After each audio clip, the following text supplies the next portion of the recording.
You are listening to Thinner Peace and Menopause and Beyond with Dr. Deb Butler. This is episode number 276. Welcome to Thinner Peace and Menopause and Beyond. This is Dr. Deb Butler, Master Life and Weight Coach, and as always, your coach. If you're a woman and you're smart and you're successful and you've been struggling with weight your whole life, and now menopause is making it harder than ever, and you are ready to make this the last time you ever have to go on a diet again, then this podcast is for you. Stay tuned. Hello, all my dear friends, and how are you today? I am having a marvelous day, I must say. I actually went for a hot, sweaty walk out in the woods today, and it was just so nice. I actually went with my sisters, Katie and Kim. I have 3 sisters. I went with 2 of them today, and we laughed and we talked, and we had so much fun, and then we went out to lunch at one of my favorite little coffee shops. And here I am now talking to you. How are you? I've got some interesting things that I want to talk to you about today, and I want to tell you why I want to talk about it. So my son, BJ, who is also my chief operating officer of my company, Dr. Deb Butler. Amazing, isn't it? Like you never know. You all that are in your early 50s, those of you who have children, maybe they're already off and grown. Maybe they're in the middle of leaving, or maybe they're like me with my son. They're gone. Married, children, whatever it is, not in your house anymore. Anyhow, my son, whom I adore, in case you didn't know, and his wife, who is not really my daughter-in-law, but my daughter, but for all practical reasons, she's not blood, but it feels like it. But my son is just amazing. He's got such a strong analytical brain. And he asked me a while ago if I would like help with my business. And I've never worked with him before. But I said, sure, because I always want to help him out or anything he wants, if there's any way I can help him. To make a long story short, I could not go fast enough once I started working with him because he's really capable of doing anything. He's got a mind that's amazing. He's very much into coaching, and he really has a way of looking at all the technology and all of my content and my message in a way that I actually don't do, which is interesting because I raised the kid, so you think I wouldn't be so surprised, but it's surprising to me. And he is, not only has he been a joy to raise, except for those moments, like all of us, but I can't believe that basically he's going to run my company, and he is going to help me help you even more by getting more content out than I already have. So one of the things that he's helping me with now is I'm doing some videos on YouTube, and he's recording them for me. And we're talking about ideas that we think you would like to hear. And then we're connecting him to the podcast like what I'm doing right now. So, hey, if you haven't gone over to YouTube, Dr. Deb Butler, check out my videos. And all of my videos are now connected to whatever I'm talking about on my podcast. So it's like you kind of get double the pleasure.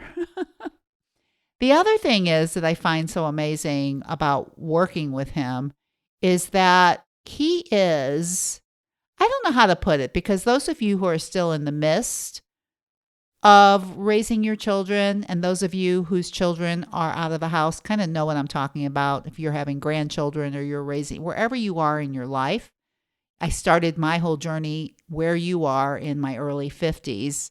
And now that I'm edging towards the end of my 60s, I can tell you that what a beautiful ride it has been, and what a surprise it has been. It's like I made so many changes in my early 50s, which is why it's so exciting, and I'm so passionate to talk to you about those of you who are in your early 50s going through menopause and challenges. But I want to show you how the challenges that you're facing right now really are opportunities. And I talk about this a lot, but the reason that I was talking about my son BJ and about his role in my company is that he said to me when I was doing my last video, I was just talking about how challenges can really be opportunities. And he said to me, Mom, why don't you explain that to me a little bit more? And what he was basically saying to me is that I think if you don't explain that, people don't understand what you mean. And then once I explained it to him, he said, you know what? You need to put that on a podcast and we need to put that on a YouTube video because that is a wonderful way of being able to look at the things that are hardest for you, right? Because things that are hard, you don't usually look at as an opportunity, positivity. You look at, oh, it's hard. Oh, I won't be able to do it.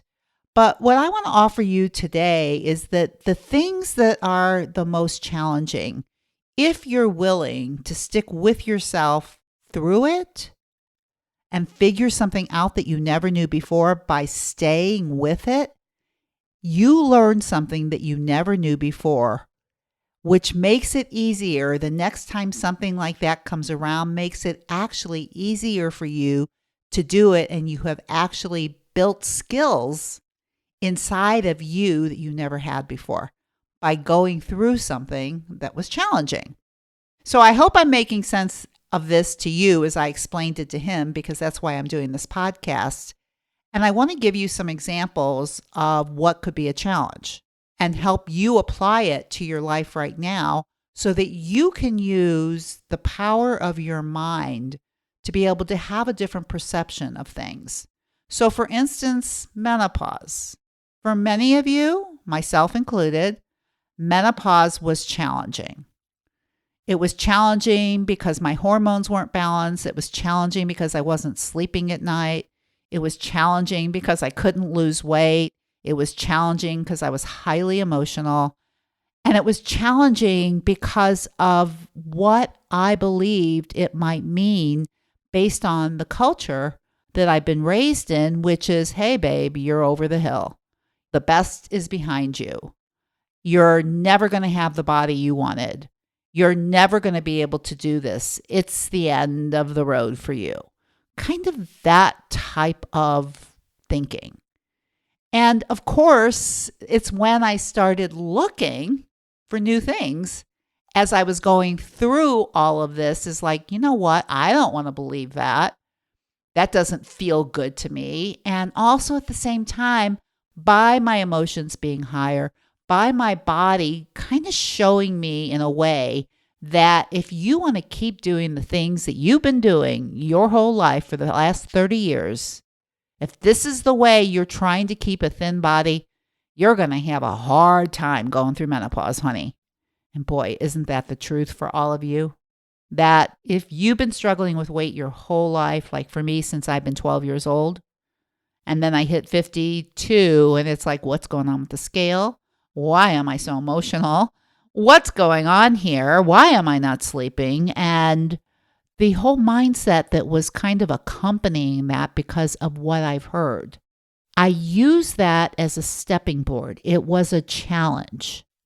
But now that I'm 15 years out of there, I can absolutely say that what I learned about that is that I'm stronger than I think, and that the problem that I've had with my body and food for the last 30 years was that I just needed to stop doing all those things that I was doing, depriving, restricting, trying to find the best diet, believing that I did not know what my body needed, believing that I didn't know my own hunger and fullness, believing that somebody else knew better than me. It was a wonderful opportunity to step in for myself and go, what if that's not true? And of course, as you know, everything I teach is because of those challenges that I went through. It did become an opportunity. Menopause was probably, out of everything that I've been through, menopause was probably one of my biggest challenges and my biggest opportunities, because look at me now. My son is working for me. Amazing.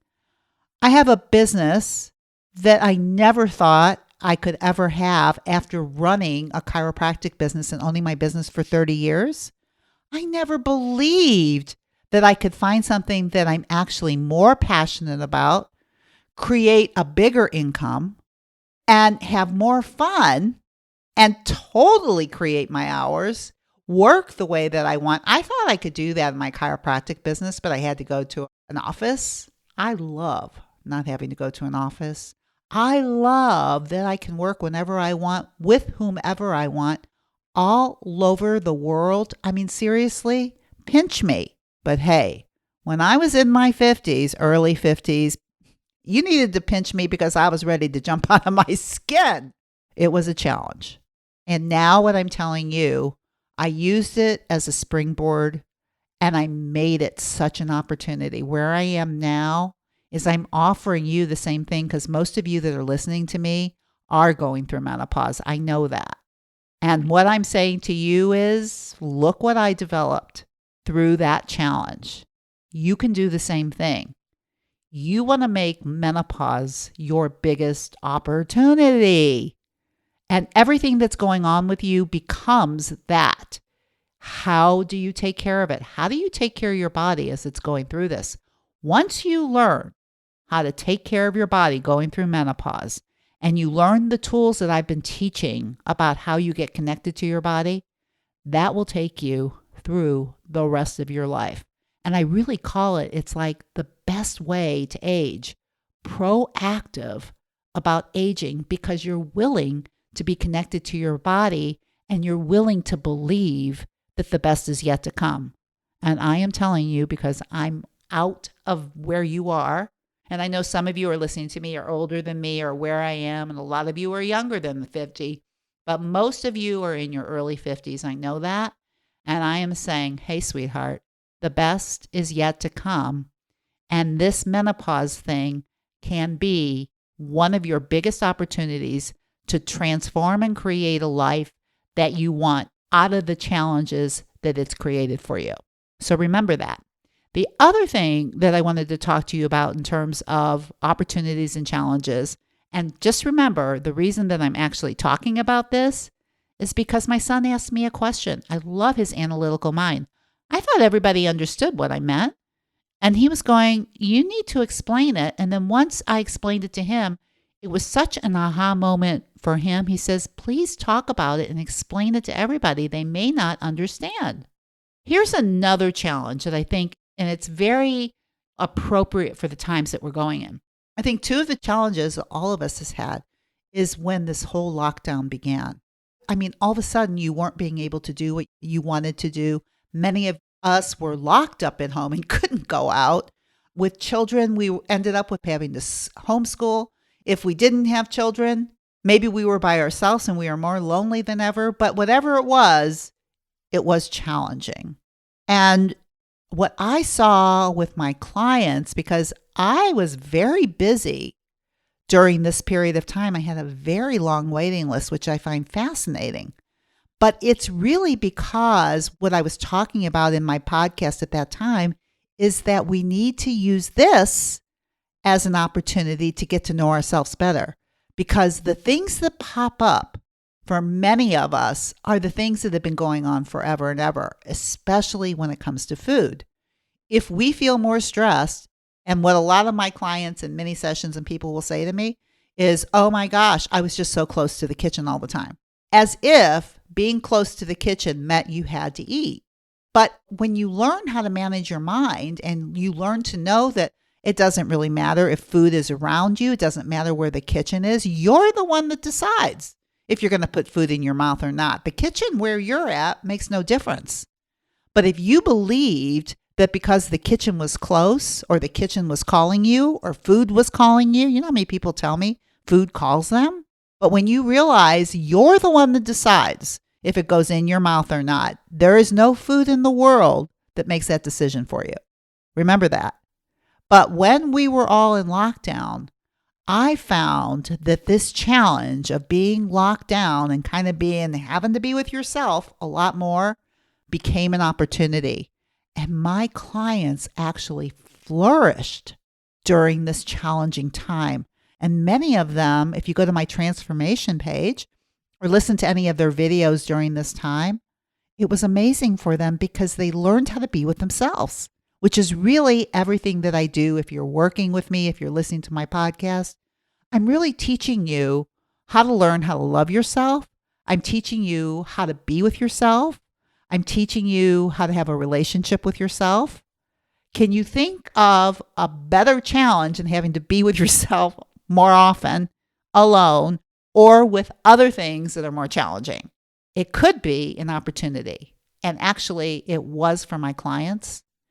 And I want you to see that might have been a challenge for you. It might not have been. But sometimes the things that seem the hardest, when we can ask ourselves, what can I learn from this? It does become an opportunity.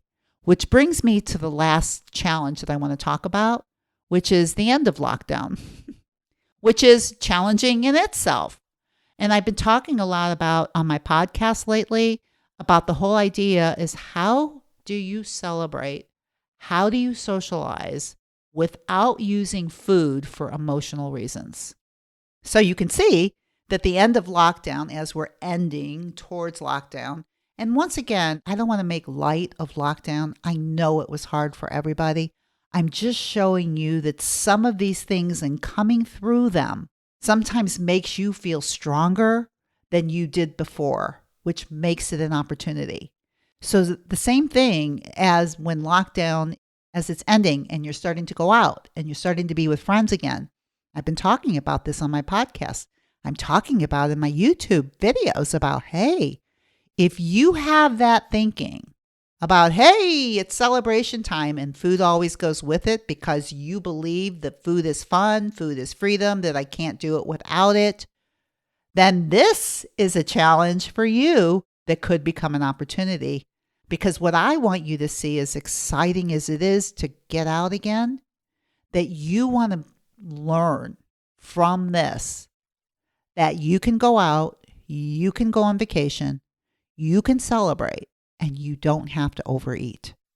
That you can be totally connected to your body, totally connected to the people who are with you without overeating. And this then becomes an opportunity that you can learn. And this is, of course, one of my tools that I teach you, is that you can have a total blast, so much fun, without the food creating problems. When you can learn, eat when you're hungry, stop when you're full, and know how to mindfully enjoy a joy eat or a joy drink, which is everything that I always teach. So there's more of that now. If there was less of it when we were in lockdown, now there's more of it, and it's kind of like we've been let out. And if you have a mind that's been believing that food is part of fun, food is part of vacation, that I should disconnect from my body and I'll pay attention to it later.